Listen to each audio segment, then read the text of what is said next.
Imagine holding the cure for cancer in your hands and watching it burn. In 48 BC, a single decision by one man erased centuries of human knowledge in a matter of hours. Ancient medical texts that could have saved millions.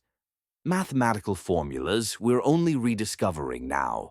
The complete works of Aristotle, the true history of Alexander the Great. Maps of the known world, all gone.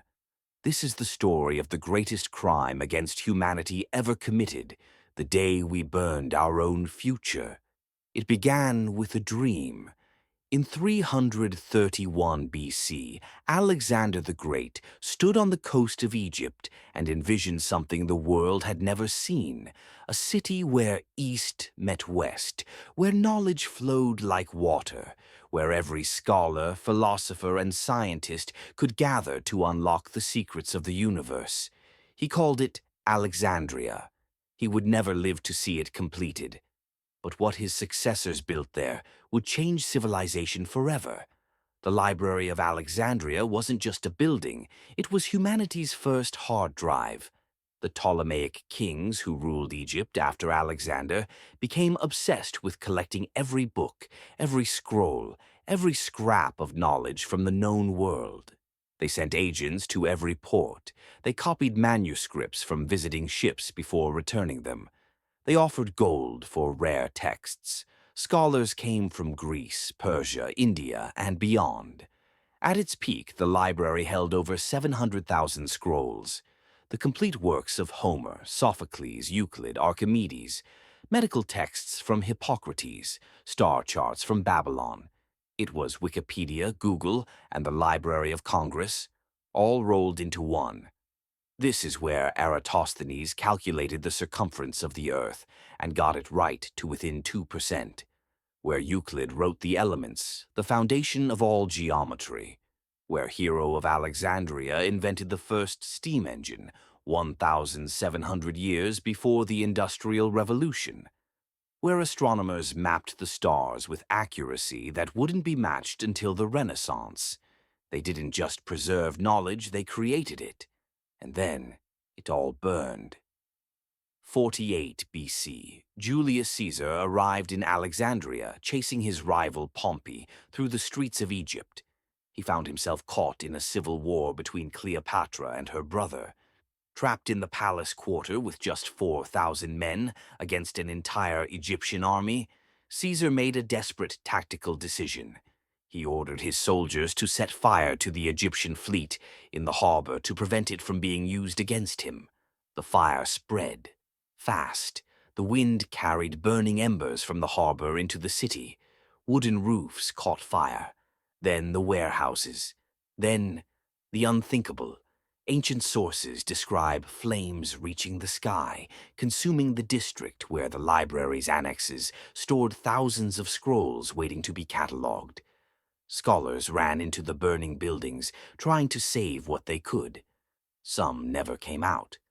When morning came, an estimated 40,000 scrolls had turned to ash. But this was only the beginning. Caesar barely mentioned it in his writings.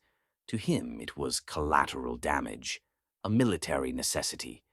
But to the scholars who survived, it was apocalypse. Imagine losing 40,000 irreplaceable books overnight. The complete works of Sappho, the greatest female poet of antiquity, gone. Treatises on medicine, engineering, astronomy, mathematical proofs that took lifetimes to develop, all reduced to carbon and memory. But here's what most people don't know. The library itself survived Caesar's fire. The main building, the Great Library in the royal quarter, was damaged but intact. Mark Antony later gifted Cleopatra 200,000 scrolls from Pergamon to help rebuild the collection. Scholars continued their work. For another 300 years, the Library of Alexandria remained the intellectual heart of the ancient world, until a new kind of fire came, one that burned not from accident, but from ideology.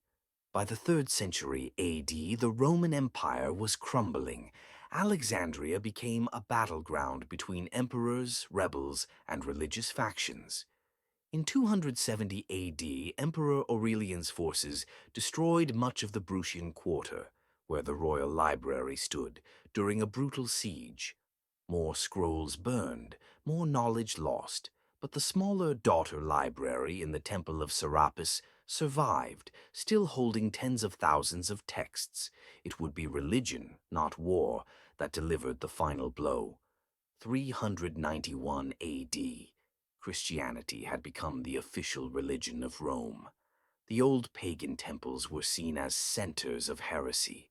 Bishop Theophilus of Alexandria led a mob of Christian zealots to the Temple of Serapis. They tore down the statues, they smashed the astronomical instruments, and they burned what remained of the library.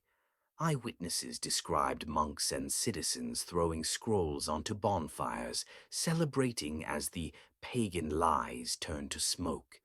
The mathematician and philosopher Hypatia, one of the last scholars of Alexandria, would be murdered by a similar mob just 24 years later. By the 5th century, what remained of Alexandria's scholarly tradition had scattered. Some texts were copied and preserved in monasteries, ironically by the same religion that had destroyed the library. Others made their way to Baghdad, where the Islamic Golden Age would preserve and build upon Greek knowledge. But the vast majority, perhaps 90% of all ancient literature, simply vanished, lost forever. We know what we lost because ancient writers reference these works. Sophocles wrote 123 plays. We have 7. Euripides wrote 92. We have 18. Aeschylus wrote 90. We have 7. The complete writings of Aristotle, gone. Only lecture notes survive. Sappho, called the 10th Muse, wrote 9 books of poetry. We have fragments of 1. We have titles, references, quotations, and ghosts. But it wasn't just literature. We lost technology. Ancient texts describe automatic doors operated by fire and air pressure, vending machines that dispensed holy water for a coin. The Antikythera mechanism, an ancient computer that tracked astronomical movements, was so advanced that nothing like it would be built again for 1,500 years. If even one of these devices was this sophisticated, what else was lost? What medical knowledge? What engineering secrets? What could we have achieved if this knowledge had survived? Historians play a painful game. What if the library had survived? What if Hero's steam engine had been developed? Could the Industrial Revolution have begun in 100 AD instead of 1700? What if ancient medical texts had preserved surgical techniques, anatomical knowledge, pharmaceutical formulas? How many plagues could have been prevented? How many lives saved? We'll never know, because one fire and centuries of neglect created a dark age that humanity is still recovering from.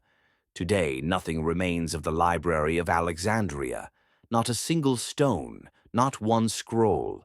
The exact location is still debated by archaeologists. Modern Alexandria has been built over the ancient ruins. In 2002, Egypt opened the Bibliotheca Alexandrina, a modern library built near where the ancient one stood. It holds millions of books, but it can never replace what was lost. Because you can't rebuild the original manuscript of the Odyssey. You can't reconstruct a mathematical proof that was never copied. Some knowledge, once destroyed, is gone forever. The burning of the Library of Alexandria is more than ancient history. It's a warning about what happens when knowledge is destroyed, whether by accident, by war, or by those who fear what books contain. Today, we digitize everything, back up data in multiple locations, scatter information across the internet. We learn the lesson Alexandria taught us. Knowledge is fragile. Civilization is fragile.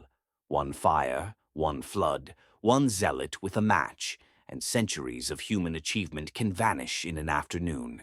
Subscribe if you want more stories of lost history, forgotten civilizations, and the fragile thread that connects us to our past. Because those who don't learn from history lose it.